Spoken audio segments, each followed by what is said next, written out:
Chapitre 4. Journal de Jonathan Harker. Suite. Je me réveillai dans mon lit. Si vraiment je n'avais pas rêvé tout cela, alors sans doute le comte m'avait-il ramené ici. J'essayai de m'en assurer, mais je ne pus arriver à aucune certitude.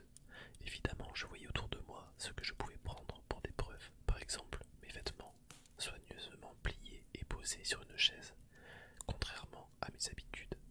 En revanche, ma montre était arrêtée alors que je ne manquais jamais de la remonter avant de me coucher, et d'autres détails encore.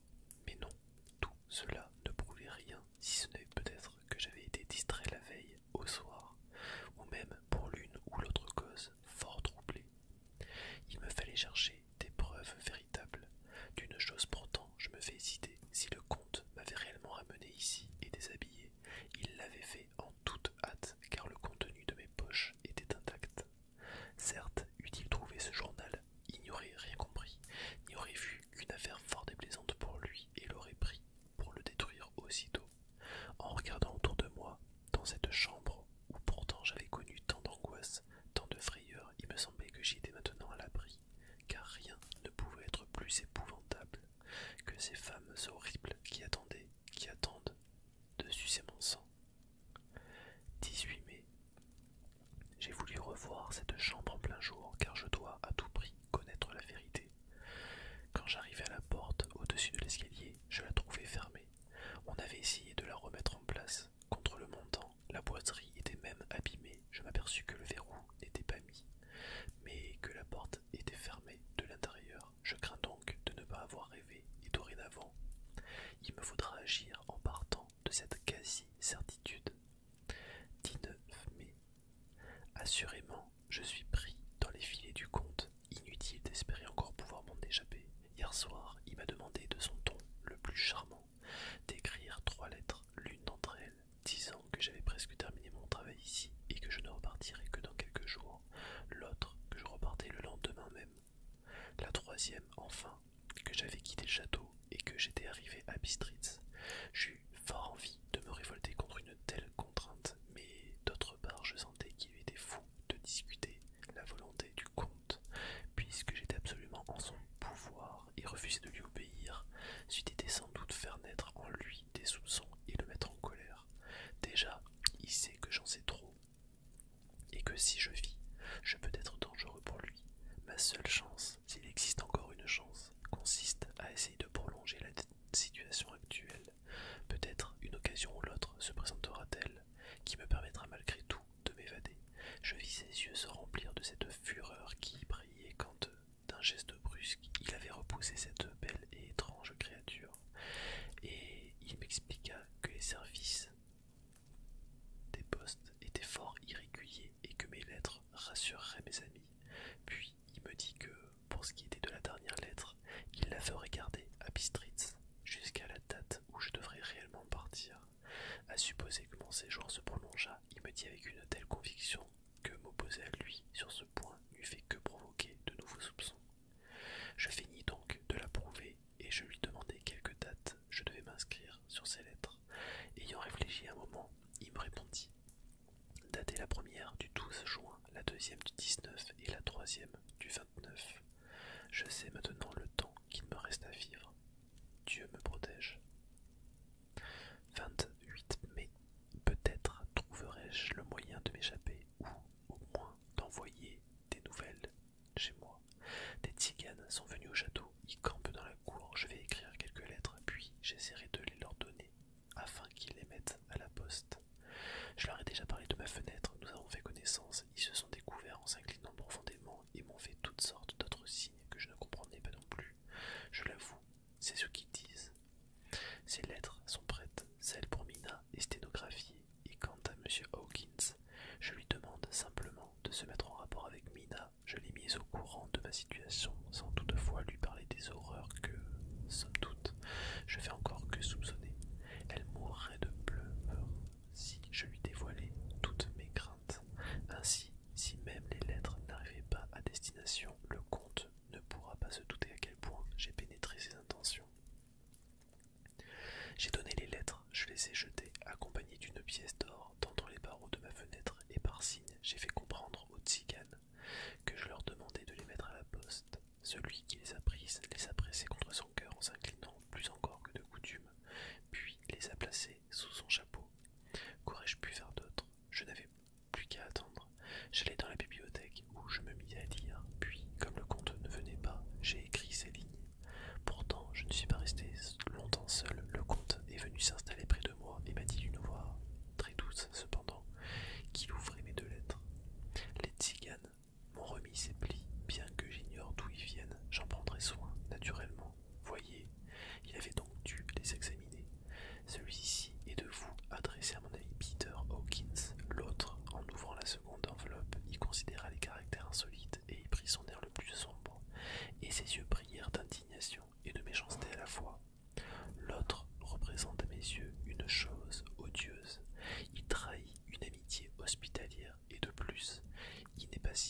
sofa.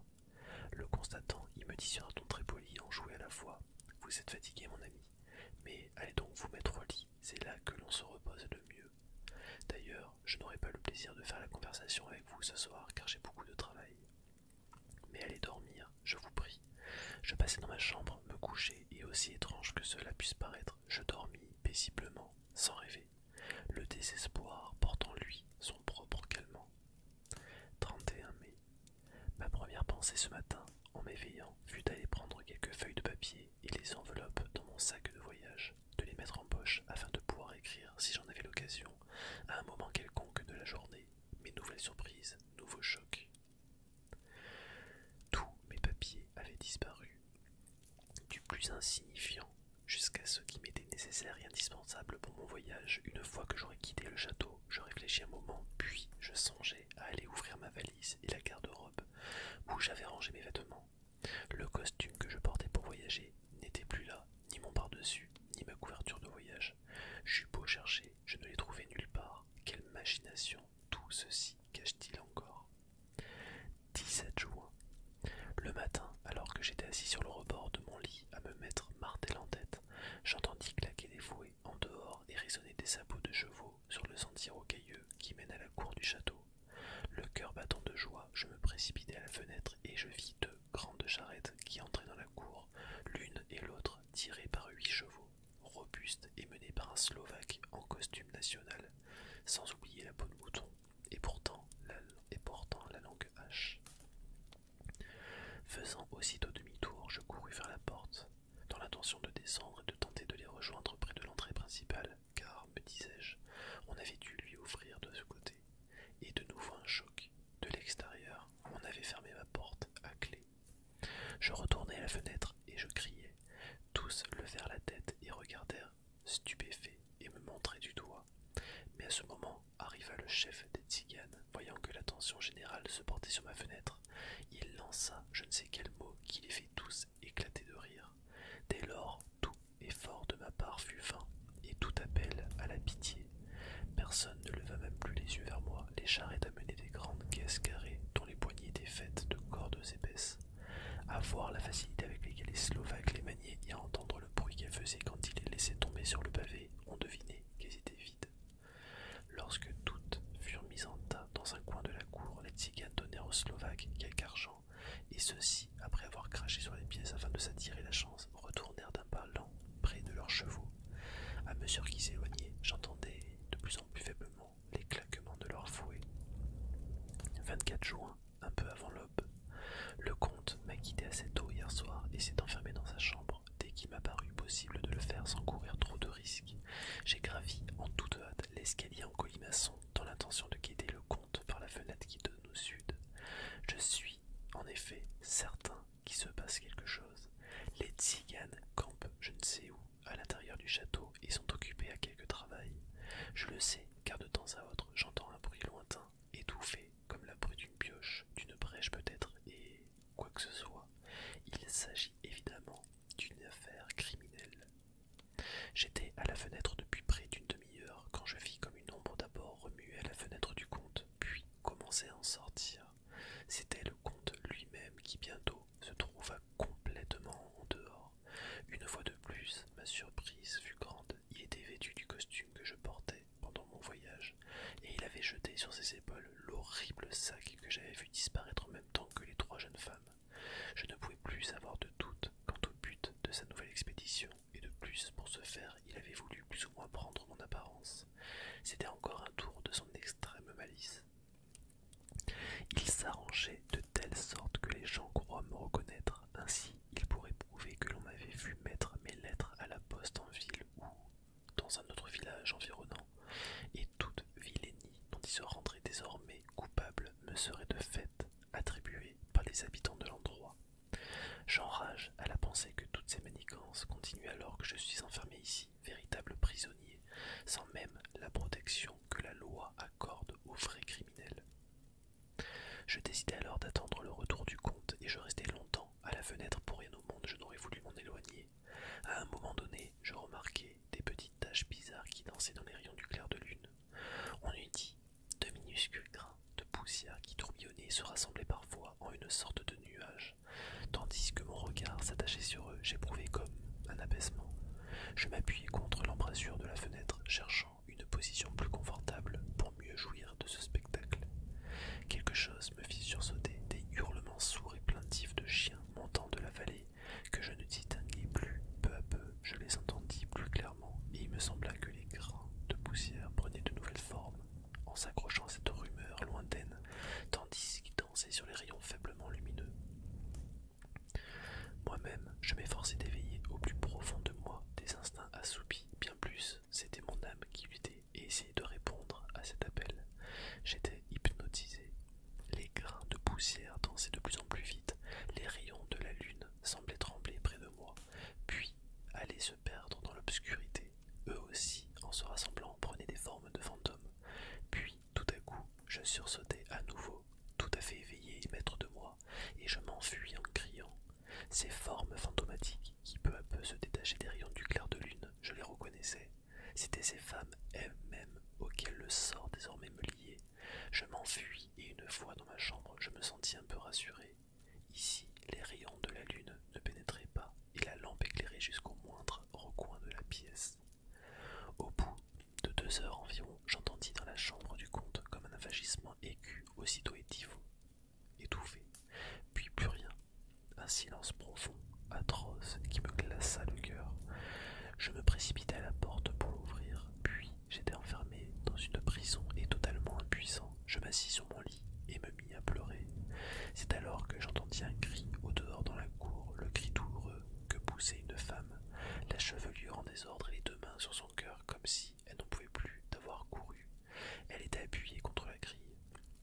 Quand elle me vit à la fenêtre, elle accourut en criant d'une voix chargée de menaces. « Monstre, rendez-moi mon enfant !» Puis, se jetant à genoux et levant les mains, elle répéta les mêmes mots dans un ton déchirant. Alors, elle s'arracha les cheveux, se battit à poitrine, s'abandonna aux gestes les plus extravagants que lui inspirait sa douleur. Enfin, elle s'approcha de la façade, s'y jeta presque, et bien que je ne pusse plus la voir, j'entendis ses poings tambouriner sur la porte d'entrée.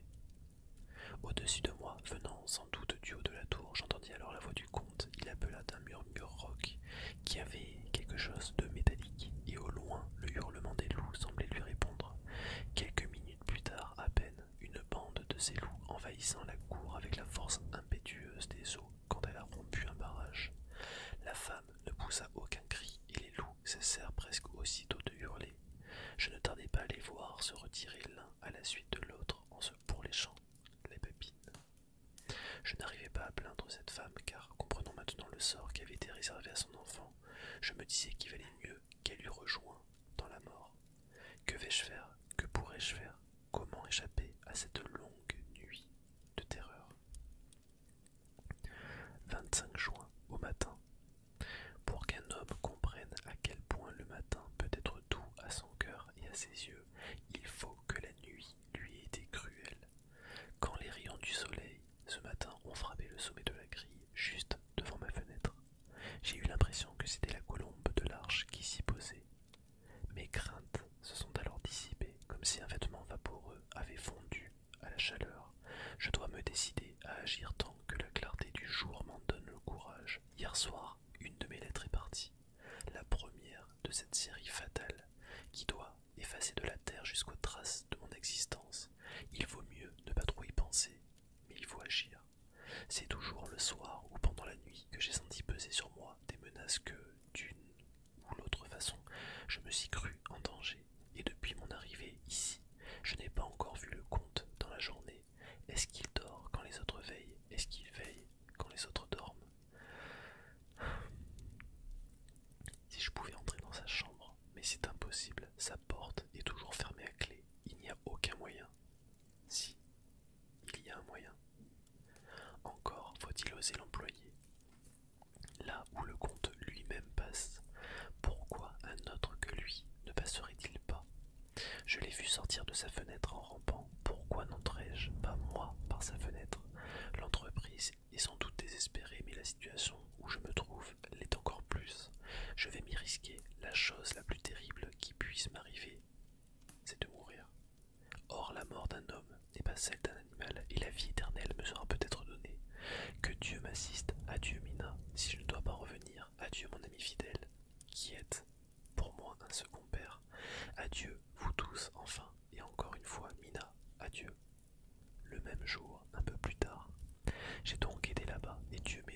suis revenu sain et sauf dans ma chambre, j'expliquerai tout en détail.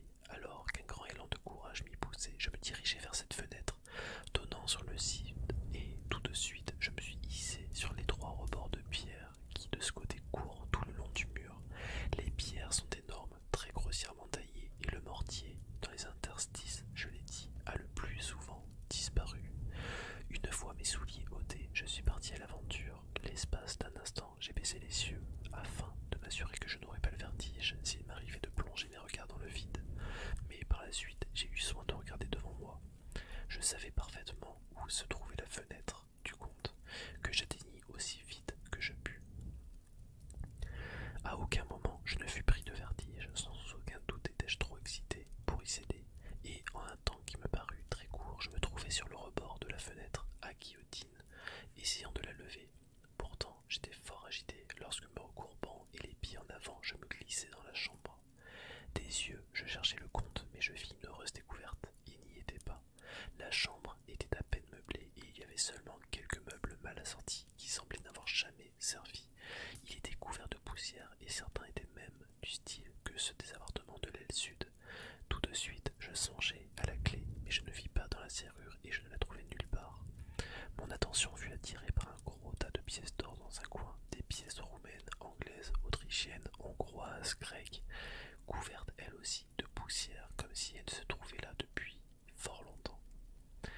Toutes étaient vieilles, au moins de 300 ans. Je remarquai également des chaînes, des bibelots, certains même sertis de pierres précieuses, mais le tout très vieux et très abîmé.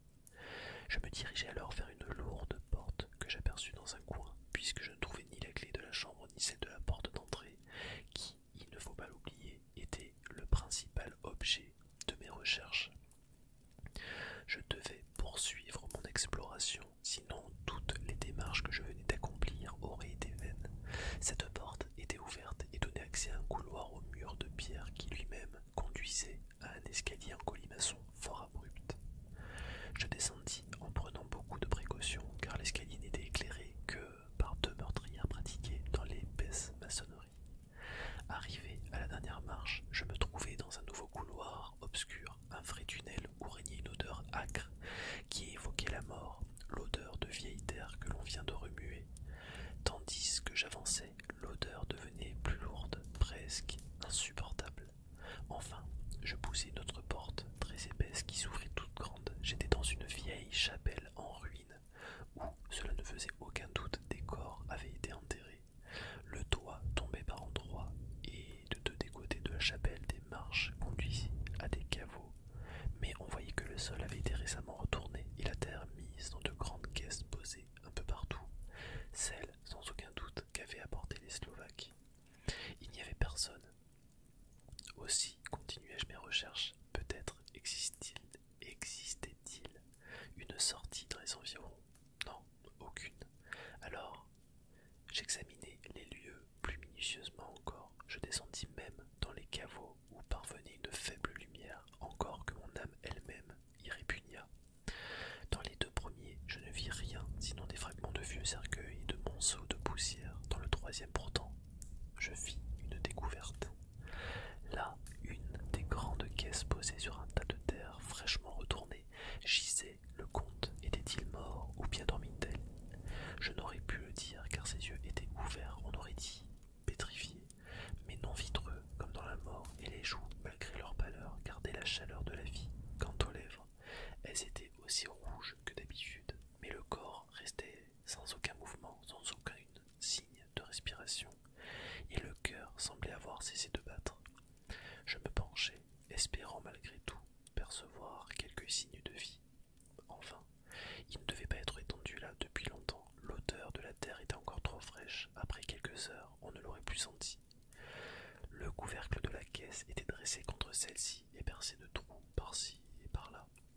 Je me disais que le comte gardait peut-être les clés dans une de ses poches, mais comme je m'apprêtais à le fouiller, je vis dans ses yeux, bien qu'ils fussent éteints et inconscients de ma présence, une telle expression de haine que je m'enfuis aussitôt, regagnai sa chambre, repassai par la fenêtre et remontai en rampant le long du mur. Une fois dans ma chambre, je me jetai tout essoufflé sur mon lit et j'essayai de rassembler mes idées. 29 juin. C'est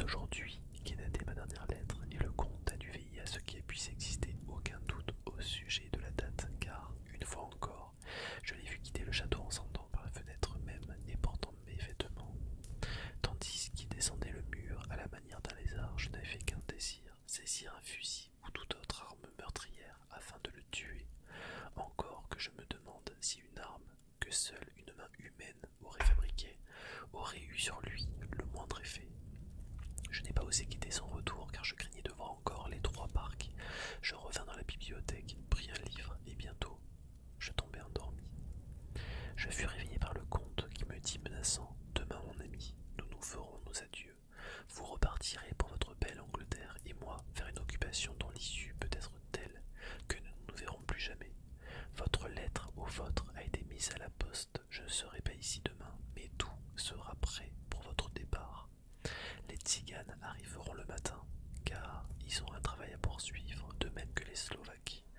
Quand ils en seront allés, ma voiture viendra vous chercher et elle vous conduira au col de Borgo, où vous prendrez la diligence pour Bistritz.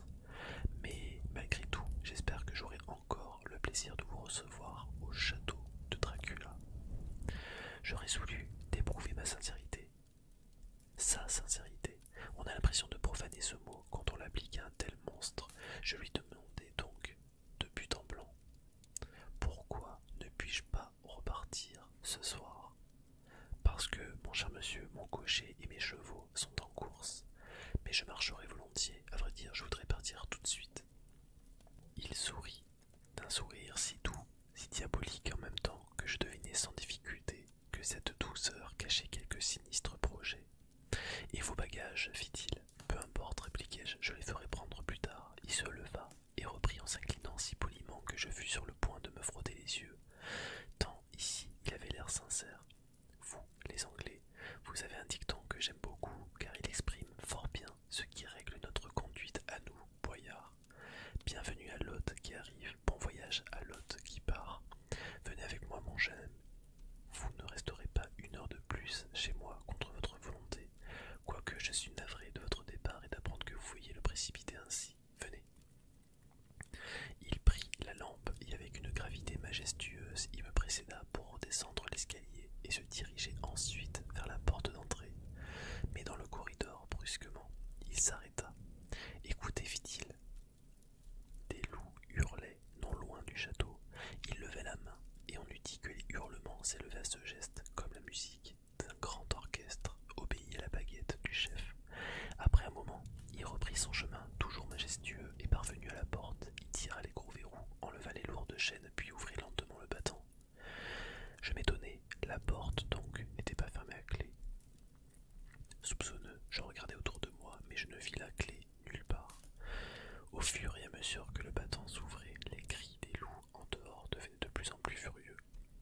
Et les bêtes, la gueule ouverte, laissaient voir leurs gencives rouges et leurs dents grinçantes, apparurent dans l'embrasure de la porte. Je compris alors qu'il avait été vain de vouloir m'opposer à la volonté du comte.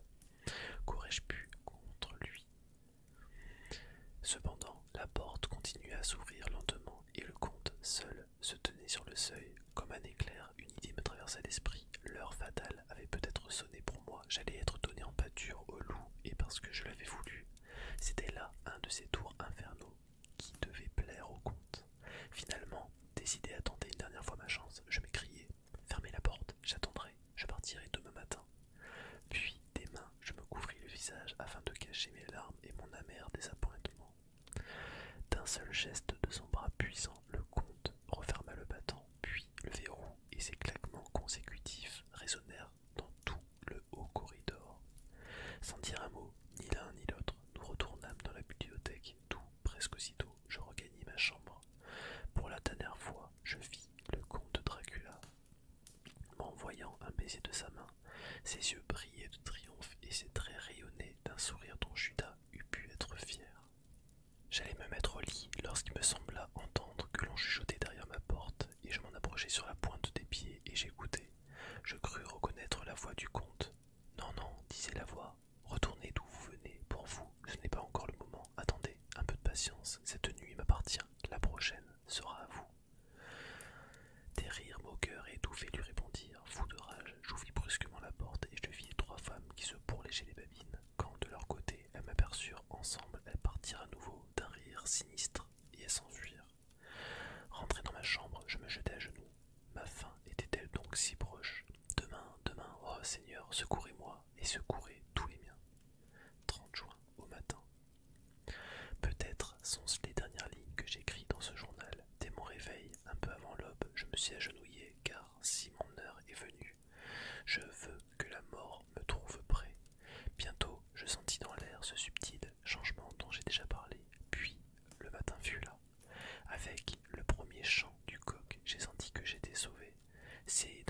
que j'ai ouvert ma porte et que je suis descendu. Je remarquai tout de suite que ma porte d'entrée n'était pas fermée à clé, donc que je pourrais fuir. Les mains toutes tremblantes d'impatience, je détachai les chaînes et ouvris les verrous. Mais la porte refusait de s'ébranler. Mon découragement, mon désespoir furent extrêmes. Cependant, je tirai sur la porte, espérant que, toute massive qu'elle fût, elle céderait. Mais enfin, je compris qu'elle avait été fermée à clé après que j'eus quitté le comte. Alors je me dis que, à tout prix, il me fallait trouver cette clé et que, pour me la procurer, j'allais de nouveau ramper le long du mur et entrer dans la chambre du comte. Sans doute me tuerait-il s'il me voyait chez lui, mais de tous les maux qui pourraient m'arriver, la mort me semblait le moindre. Sans perdre un moment, je remontai jusqu'à la fenêtre qui me permettait de sortir de la maison et de descendre jusqu'à celle du comte. La chambre du comte était vide, je ne trouvais de clé nulle part, mais le tas de pièces d'or était toujours là. Par l'escalier et le couloir obscur que j'avais déjà pris la première fois, je retournai à la chapelle. Je ne savais que trop maintenant où trouver le monstre que je cherchais. La grande caisse se trouvait encore à la même place contre le mur, mais cette fois le couvercle était mis, non pas attaché, seulement les clous étaient disposés en sorte qu'il suffisait de donner les nécessaires coups de marteau. Il me fallait, je le savais, fouiller le corps pour trouver la clé. Je soulevai donc le couvercle, l'appuyai contre le mur, et ce que je vis alors m'emplit d'horreur. Oui, le comte gisait là, mais il paraissait à moitié rajeuni, car ses cheveux blancs, sa moustache blanche étaient maintenant d'un gris de fer. Les joues étaient plus pleines et une certaine rougeur apparaissait sous la pâleur de la peau. Quant aux lèvres, elles étaient vermeilles, plus vermeilles que jamais, car des gouttes de sang frais sortaient des coins de la bouche, coulaient sur le menton et sur le cou. Les yeux enfoncés et brillants disparaissaient dans le visage pour souffler. On eût dit que cette horrible créature était tout simplement gorgée de sang. Je frémis quand je dus me pencher pour toucher ce corps. Tout en moi répugnait ce contact, mais je devais trouver ce que je cherchais ou où j'étais perdu. La nuit prochaine pouvait voir mon propre corps offert en festin à l'effroyable trio. Je cherchais donc dans toutes les poches, entre les vêtements, mes deux clés. Nulle part. M'interrompant, je regardais le comte encore plus attentivement. Sur ses traits gonflés errait comme un sourire moqueur qui me rendait fou, et c'était cet être-là que j'avais aidé à s'installer près de Londres, où peut-être dorénavant, pendant des siècles, il allait satisfaire sa soif de sang et créer un cercle nouveau, un cercle de plus en plus élargi de créatures à demi démoniaques qui se gorgeraient de sang des faibles. Pensée qui, en m'affolant, devenait pour moi littéralement insupportable. Il me fallait débarrasser le monde d'un tel monstre. Je n'avais pas d'arme sous la main, mais je saisis une pelle dont les ouvriers s'étaient servis pour remplir les caisses, et, la soulevant bien haut, je frappai avec la tranchant l'odieux visage, mais à l'instant même la tête tourna légèrement, les yeux brillants de tous leurs éclats venimeux rencontrèrent les miens. Je demeurai comme paralysé. La pelle tournoya dans mes mains et ne fit qu'effleurer le visage, mais entailla profondément le front. Puis, la pelle m'échappa, tombant sur la caisse, et comme je voulais la retirer, elle accrocha le couvercle qui retomba, me cachant l'affreux spectacle. Le dernier détail que j'en vis fut le visage boursouflé couvert de sang, marqué de ce sourire méchant qui venait, eût-on dit, des profondeurs de l'enfer. Je réfléchissais encore à ce que j'allais faire, mais j'étais incapable de penser, et j'attendis de plus en plus, découragé. Je restais là, quand soudain j'entendis au loin un chant que chantaient plusieurs tziganes, et ce chant se rapprochait, et avec lui des bruits de roues et des claquements de fouet. Les tziganes et les Slovaques dont le comte m'avait parlé arrivaient. Après avoir jeté un dernier regard autour de moi, puis à la caisse qui contenait le corps odieux, je regagnai en courant la chambre du comte, bien décidé à m'enfuir au moment où s'ouvrirait la porte d'entrée. J'écoutai attentivement, j'entendis au rez-de-chaussée grincer la clé dans l'énorme serrure et s'ouvrir le lourde porte. Ou bien il devait y avoir d'autres entrées dans le château, ou bien quelqu'un avait la clé d'une de ces portes. Puis j'entendis croître et décroître le bruit de nombreux pas dans un des couloirs. Je me retournai pour courir à nouveau vers le caveau, où, qui sait, il y avait peut-être une issue que je n'avais pas vue, mais à ce moment, un violent courant d'air referma la porte qui donnait accès à l'escalier en colimaçon, et du coup, toute je la trouvai fermée à clé. J'étais à nouveau prisonnier. Le filet du destin se resserrait de plus en plus autour de moi. Tandis que j'écris, j'entends dans le couloir en bas que l'on marche lourdement et qu'on laisse tomber. Oui, ce sont sans doute les caisses remplies de terre. Puis un bruit de marteau. On cloue le couvercle de la fameuse caisse. Maintenant j'entends les pas dans le corridor suivis d'autres pas qui me semblent plus légers. On referme la porte, on referme les chaînes, on tourne la clé dans la serrure, on la retire de la serrure, puis on ouvre et on referme une autre porte. J'entends tourner la clé et pousser le verrou. Écoutez, dans la cour et au-delà, dans le sentier rocailleux, passent et s'éloignent les charrettes. Je les entends qui roulent et j'entends les fouets qui claquent et le chant des tziganes s'éteint et meurt peu à peu à mes oreilles. Je suis seul dans le château, seul avec ces trois femmes. Des femmes, Mina est une femme et entre Mina et elle, il n'y a rien de commun. Elles, ce sont des démons. Mais je ne resterai pas seul avec elles, je tenterai de ramper le long des murs plus loin que je ne l'ai fait encore, et j'emporterai des pièces d'or, je pourrai en avoir besoin plus tard. Il faut absolument que je quitte le château. Alors je repartirai vers les miens. Le premier train et le plus rapide m'emportera loin de ce lieu maudit, loin de cette terre maudite où le diable et ses créatures vivent encore comme si c'était de ce monde. Heureusement, la miséricorde de Dieu est préférable à la mort sous la dent de ces monstres, et le précipice est haut et escarpé. Au bas, un homme peut s'endormir comme un homme. Adieu vous tous.